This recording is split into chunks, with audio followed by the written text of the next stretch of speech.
This delivery, I said, trying to hold my feet stable on the uneven ground, would have been a great use for the hover cycle. Yes, it would, Blip agreed.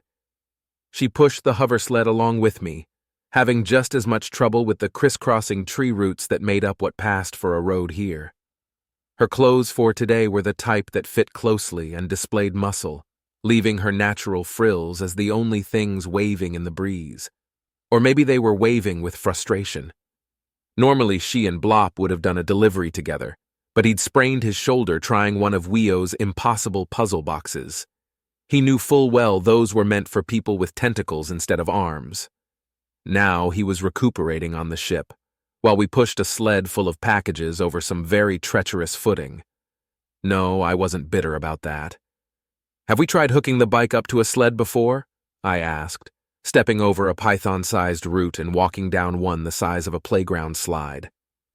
I know it would take some quick work on the brakes to keep it from crashing into anything, and you'd need somebody to ride along and steer, but it seems doable. Paint piped up from where she was riding on the front of the sled. Oh, like when we did that one rush delivery with you running and pulling it. I chuckled, slipping just a little. Yep, like when I was a sled dog, but with less of a risk of spraining an ankle. Blip said, pretty sure Captain Sunlight declared it too risky for regular deliveries. The hover cycle's for small packages, not whole piles. Paint clambered over the stack to look down at us. Her orange scales were bright in this foresty dimness. But it's all tied down so well. I craned my neck up. Are those rated for sitting on? Probably not. She climbed back to the front where the brakes were. She was a little small to be of any help in pushing, but she made a good lookout. Like now. Hey, what's that? I peered around the side of the package stack, but didn't see anything other than giant trees and a ground covered in roots. Plus the occasional white marker attached to the trunk so off-world courier crews didn't get desperately lost. It was all very shadowy and green. Where? There's misty-looking stuff in the distance, Paint reported. Steam, fog, poison gas? Blip groaned. I hope not. I thought back to the briefing for this location. There wasn't anything hazardous in the report, no predators of note either. Good, Blip said as the mist grew thick enough to spot in the shadows. That means probably nothing will jump out at us when the visibility's egg dark.